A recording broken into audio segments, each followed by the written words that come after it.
Unafraid Show. It's your boy G Reister in the building today. Thank you guys for joining me. I appreciate your time, appreciate your energy. Per the usual, make sure that you visit unafraidshow.com. We got all types of articles up there every day. The Pac-12 power rankings are up. We're going to go over those now. Don't forget to send in your comments, questions, anything that you got to I'm mad at unafraidshow.com. I'll put it up real quick. I'm mad at unafraidshow.com. You will be heard. You will be, your voice will be heard.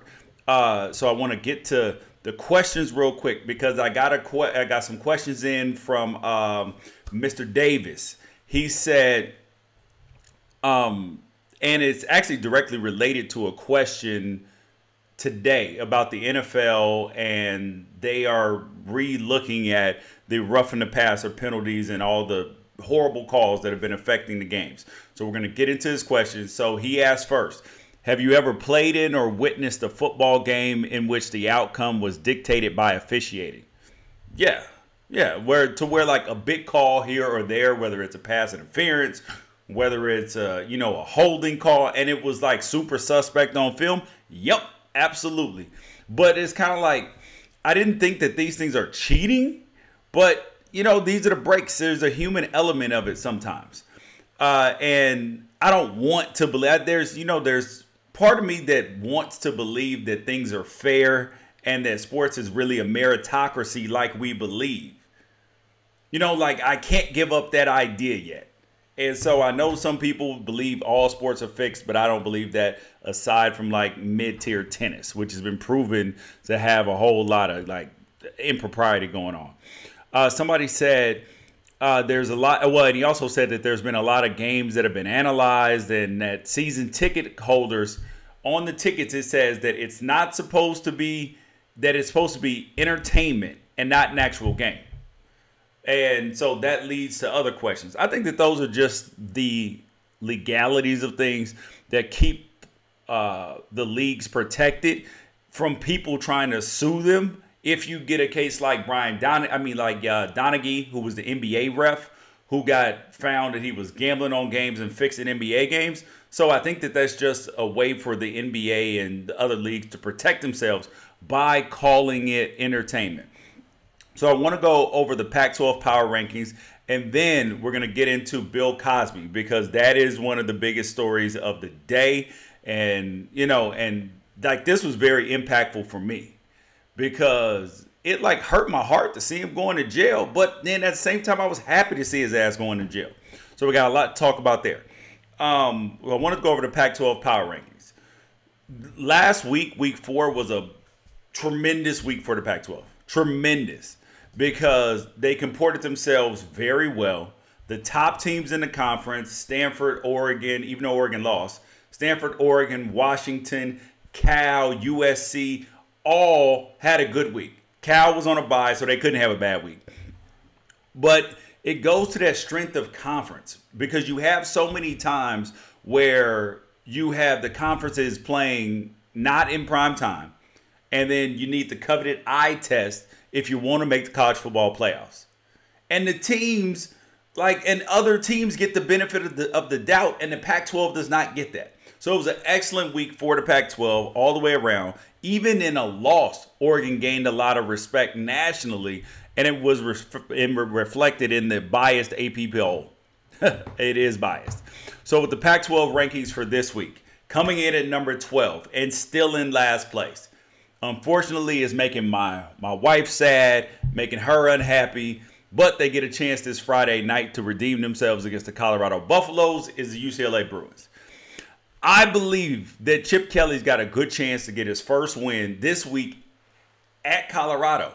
He's got to win at some point in time. And he's off of a bye. This is on a Friday night. Wacky stuff starts to happen on Friday night. All type of weird stuff happens in college football on Friday nights. So, I like it there. I like UCLA in the game against Colorado. Number 11, Oregon State. They just lost to Arizona, 35-14. I thought they were getting somewhere. I did. I did. As bad as Arizona had been playing, I thought that they were going to have an opportunity, but they didn't. Like, they didn't. They just got absolutely boat raced from the beginning. And they got that damn turnover chainsaw. You think about the turnover. So, Miami's got the turnover chain. Florida State's got the dumbass turnover backpack. Tennessee had the turnover trash can. Oregon State's got a turnover chainsaw. And that got me, I didn't really have a whole lot to say about Oregon State. But you know what it reminded me of? When I was playing in Jacksonville. And Jack Del Rio, he brought a big-ass piece of wood and an axe in the locker room. He was like, keep chopping wood, guys. Keep chopping wood. Keep banging the drum. You know, keep rowing the boat. All of these coach speak sayings. But his was keep chopping wood. So he put in, I mean, like, this had to be like a 400 or 500, well, at least 200-300 pound stump, if not bigger than that. But it was like 4 feet tall. And we had a punter. Punters have a lot of time, and the snappers and the kickers, they're in the locker room. Chris Hansen takes the axe. And occasionally guys would take the axe and chop it into wood. I just wasn't into that. So Chris Hansen swipes down on the wood, splits the wood. But you know, an axe head is super heavy. Goes through the wood, hits himself in the shin, like to the right next to the bone. And it like slices his leg open. Yep. And that's what I think about Oregon State's turnover chain at number 11. They're headed for number 12 because if UCLA beats Colorado, Oregon State will be back at their rightful place at number 12. Number 10, Arizona. I mean, yes, they beat Oregon State, but Oregon State's clearly not good. And Khalil Tate is not healthy. So their offense is limited. This is a team, though, like they're 1-0 in the Pac-12. So that means that they have an opportunity still to win the Pac-12 South. And with USC playing how they're playing, Utah can't score points. Colorado's Colorado. So you never know. They have an Arizona State. They're pretty good, but they're beatable as well. Like, this is an opportunity for Arizona that despite how bad they've started, they can still win the Pac-12. Unbelievable. Pac-12 South. Washington State in at number 9. Yes, they played well. They comported themselves well against USC. If Mike Leach hadn't gotten so conservative, they might have won the game. At the end, I still inexplicable why they didn't go for it why they ran the ball on 3rd down and 6 when they hadn't had success running the football all game. But they got bright spots. Gardner Minshew is a legit passer. The kid is good. I mean, if you're watching Washington State, you cannot be mad or upset with what you got. Like your Falk left, and then obviously everybody knows about Helinski and his tragic death. But then you still get a quality quarterback out of that. Good job, Washington State, at number 9 right now. They got a shot this week, but we'll see. Number 8, Utah. Utah's coming off a bye.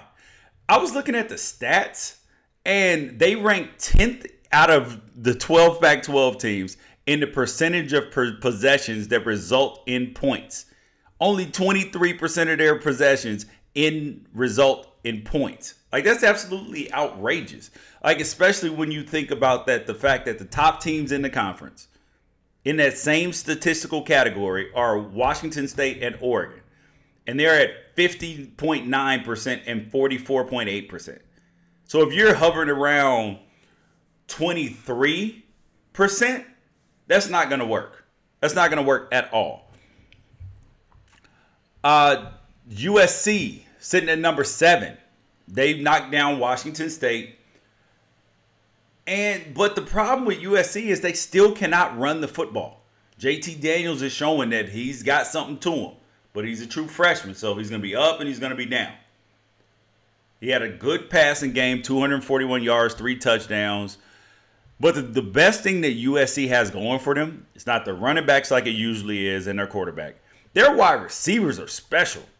I mean, they've had some dudes come through there, Robert Woods, Marquise Lee, recently. But these dudes are dope. Like they made hell of a catches, especially Amon-Ra. Amon-Ra St. Brown, true freshman. Kid is legit, and I like him.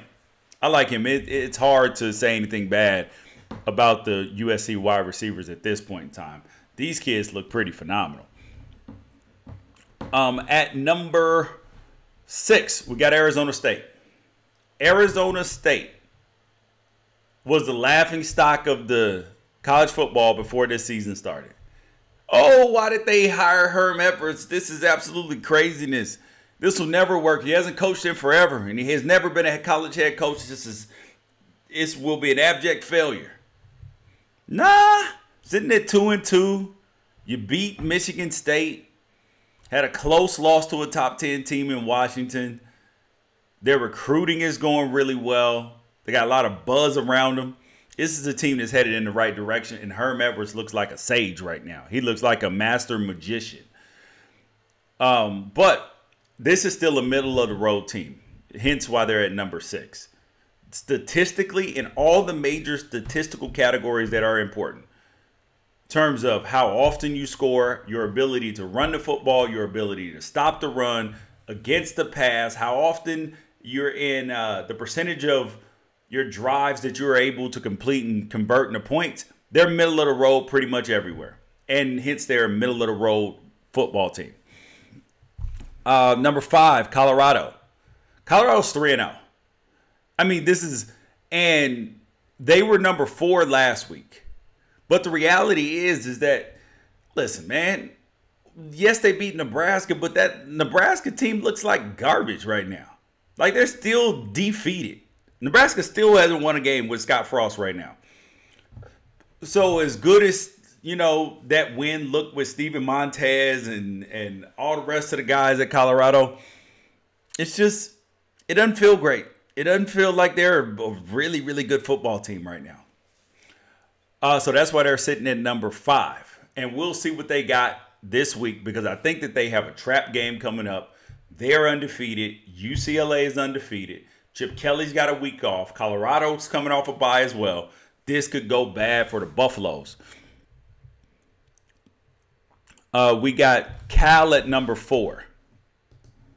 Listen, this Cal team is pretty good. This Cal team is pretty good at on defense especially.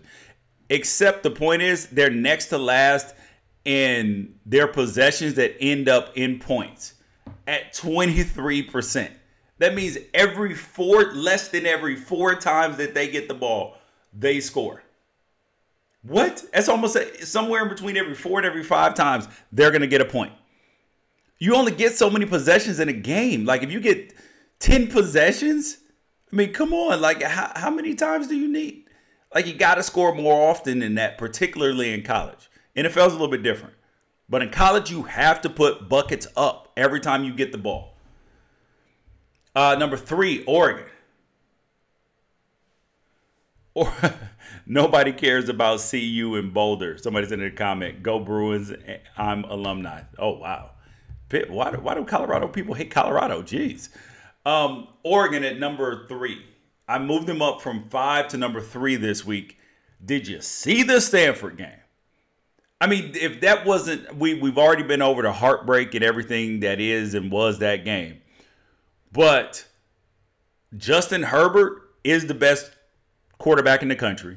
Their offensive line is physical. They can run the ball. Like none of that other running sideways. No, they line up. They run right at you, hit you in the mouth, zone blocking schemes, occasional gap scheme, and they're just going to pummel you.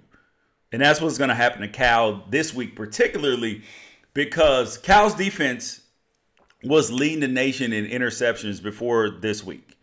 But Justin Herbert doesn't really throw the ball away. And Cal, like we just talked about, doesn't score very often. They only score in between once every 4 or 5 possessions. And Oregon is the second best in the conference, scoring almost 50% of the time they get the ball. So Cal's going to have trouble keeping up. Number 2, Washington. Yeah, the Huskies are back up there. I will say, as critical as I've been about Jake Browning, He executed, along with Chris Peterson and the play calling, the 4-minute offense perfectly against against Arizona State. That was fantastic. They ran the clock out. They even needed to take a knee at the end, needed to burn some extra time. Was tremendous. Like, you cannot fault or knock them for what they're done. And then the fact that they've given up only one explosive play over 30 yards this year. That's by easily the tops in the Pac-12. And they're tied for third in big plays, 30 yards or more gained by their offense. That's the recipe for a winning potential playoff team. You don't allow big plays and you make big plays. Make people grind it out if they want to score. So that's why you got like Washington at the 2 spot. Stanford at the 1 spot. I almost threw up at the end of the Oregon-Stanford game, but you got to applaud Stanford. They hung in there. They're well coached. I've said that they're the most well-coached team in the Pac-12. They are. David Shaw, 10 wins a year, like you can book it. They're not fancy, but I'm going to tell you this. If Stanford really wants to have a chance at a national championship, they have to use their best players more.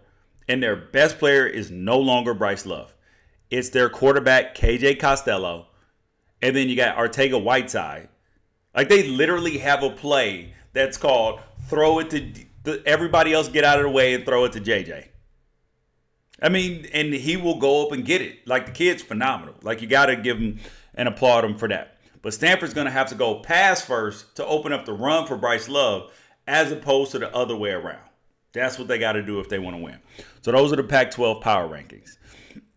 Now, you guys swipe up, share the feed, tell a friend about the Unafraid Show, because now we're going to get into something that's near and dear to my heart.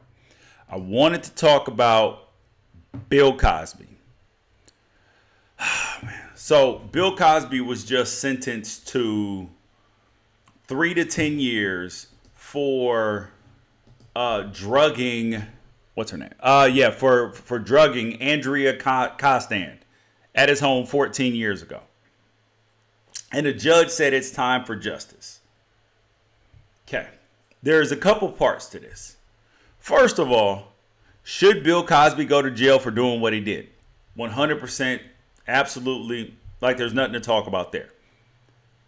But why do I feel like this about it? Like, why does it hurt my heart? Hurts my heart for 2 reasons. Number one is Bill Cosby clipped Dr. Huxtable on the Cosby Show, Fat Albert's voice, you know, the Jello pudding pop man, Ghost Dad. Like, these are things that I grew up with as a kid. Like, and Bill Cosby was the guy who, like, you looked at and you were like, damn, I got a good dad. But Bill Cosby's dope, though. Like, he was like my granddad or my dad. Like, I grew up with him through television.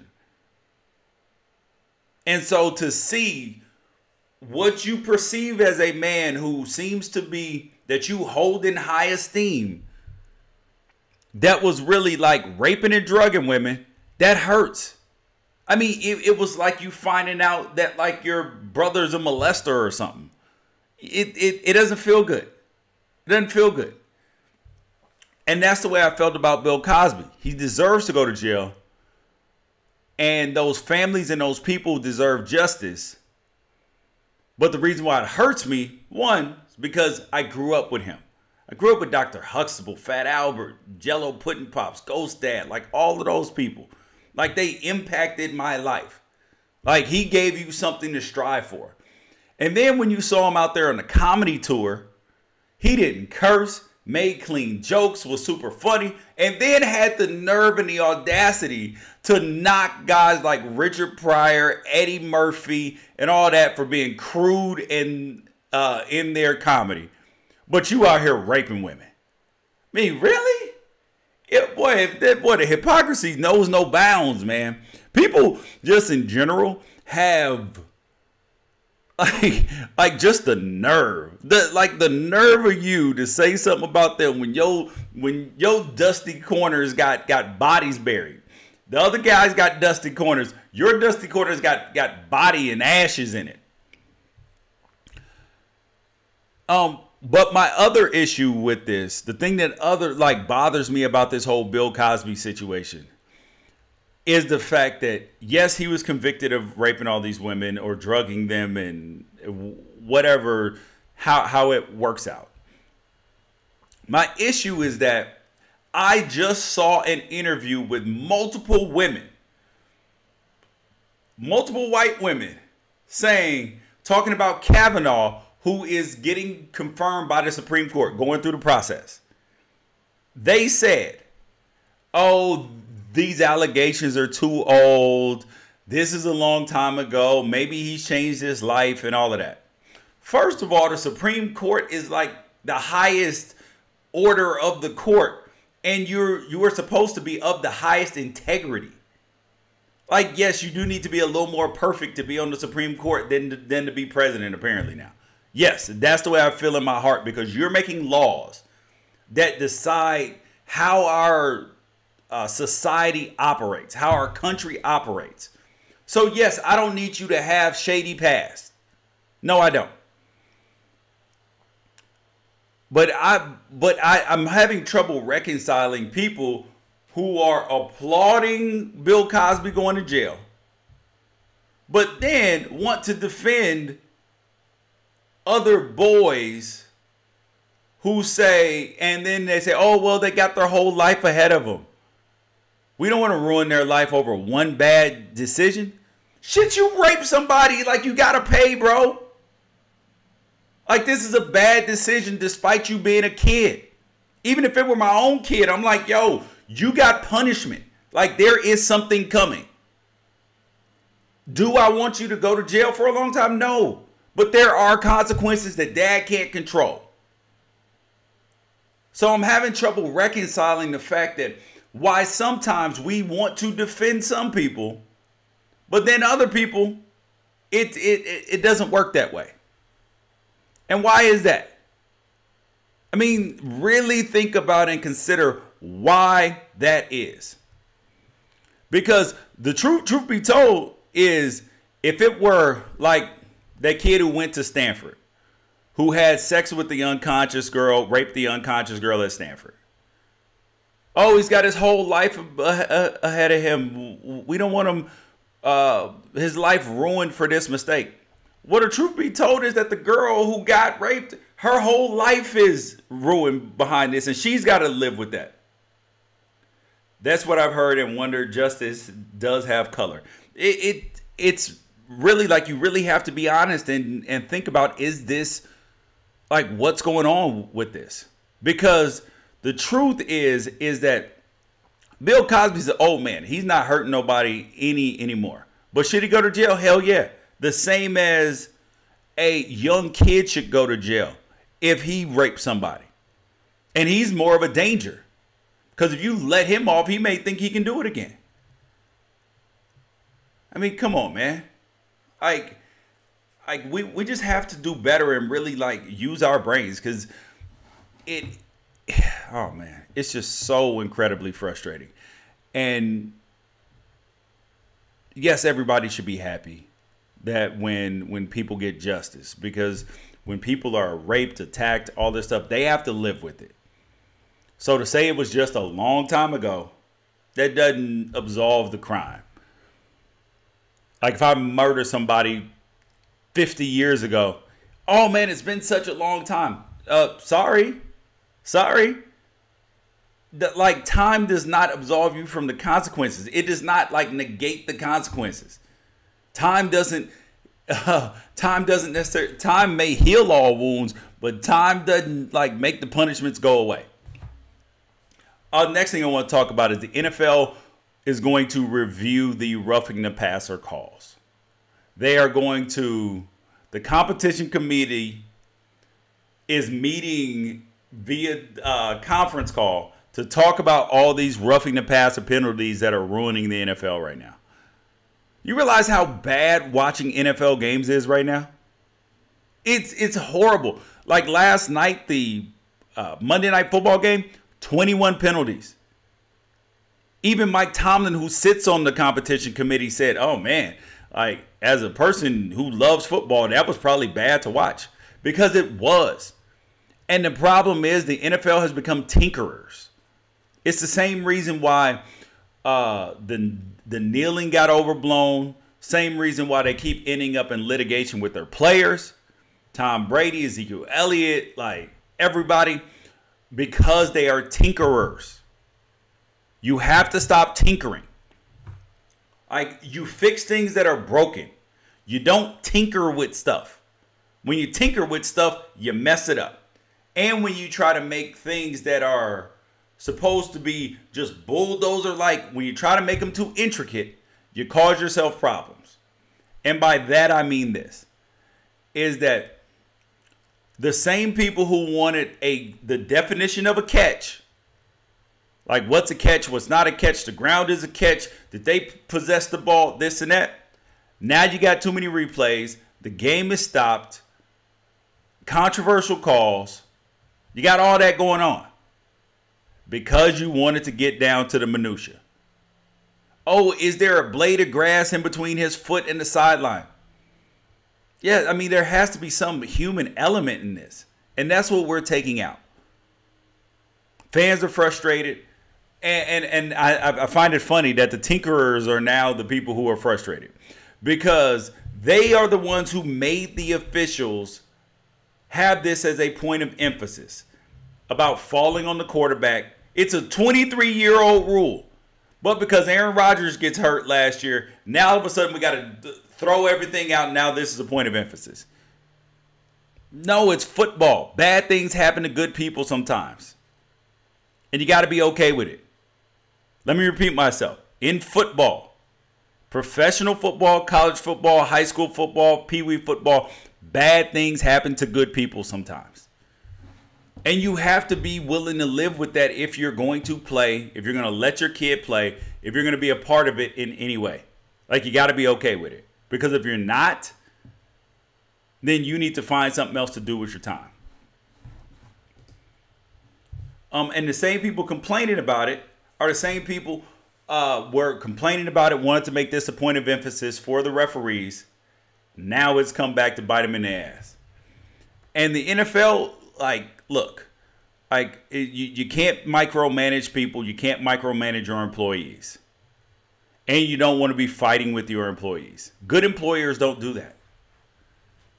It's just like, you don't tell, I heard in a TED Talk that the best employers, bosses, leaders, they don't micromanage people. They tell people what they want to get done, not how it needs to be done. They just tell them, get it done. As long as you're not breaking the law, breaking any rules, any of this stuff, get it done. And they will find a way to get it done. And if they can't, you need to find somebody else for the position. And that's what the NFL is doing. Like, they're saying, oh, wait, hold up. We want you. We want the game to be cleaner. We want to protect our quarterbacks. But here's how you have to do it. And now this is what you got. Stop micromanaging. Stop tinkering. Do not be a tinkerer in life. The last thing I want to talk about and bring up real quick. Actually, two more things. Tiger Woods. I never gave up on Tiger Woods. I posted a video of Tiger Woods the other day, 2 days ago, about him reading comments from people who said he was washed up and finished. So that's first thing. Don't let people like dictate to you what your life is going to be. First thing. Second thing is that Tiger Woods, I love Tiger Woods 2.0, 3.0, 2.7, 5.8, whatever he is. I love this Tiger Woods because he's savage.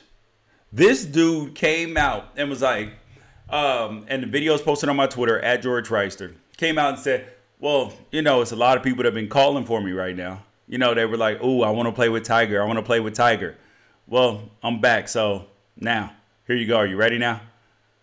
I mean, Tiger's talking trash, bro. I'm in on the trash talking Tiger Woods. He's so much more likable now.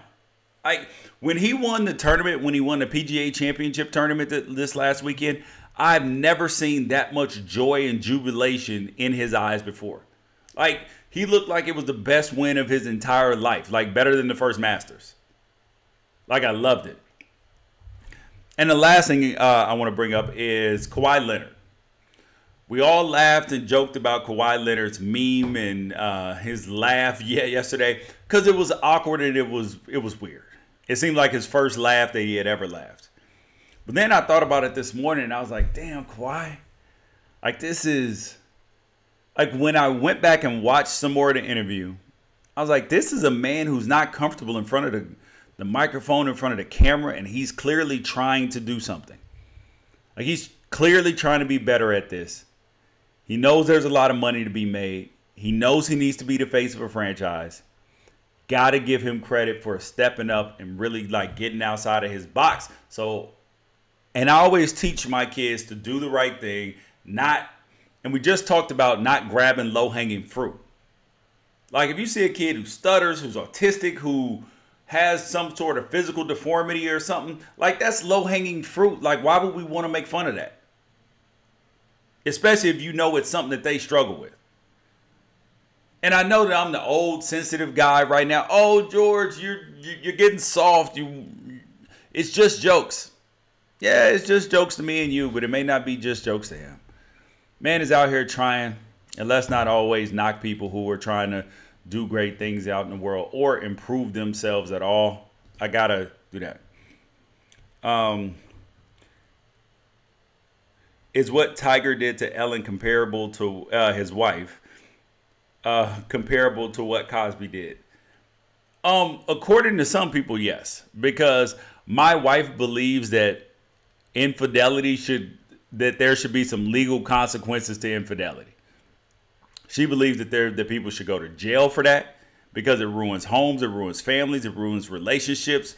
Bad things happen when those things happen. She believes that parties should go to jail for that. Even whether you are the home wrecker or you are the person who wrecked your own home. She believes that. So, but do I believe that drugging a woman is comparable to what Ellen did, what Tiger Woods cheating on his wife? Yeah, no. I think that they're different when you, like, rape somebody and when you do something when somebody voluntarily has sex with you. One of them is a crime and one of them is morally a crime. Both are, one is morally a crime and an actual crime. The other one is just a moral crime, so I gotta agree with you. So I gotta go there. Actually, I will have her on to talk about that. Hope you guys don't mind. I know you guys love the sports stuff, but you know, sometimes we gotta show we are three-dimensional people with a lot of stuff going on in real world talk. I appreciate your time, appreciate your energy. Go to unafraidshow.com. A lot of great stuff up. You guys, make sure you share the Unafraid Show with everybody. Tell a friend and go to the shop. Inside of unafraidshow.com, there's a button at the top. Shop, get your Unafraid t-shirts, all this stuff. I will be giving some of them away in the next week. Peace out. Catch you guys later.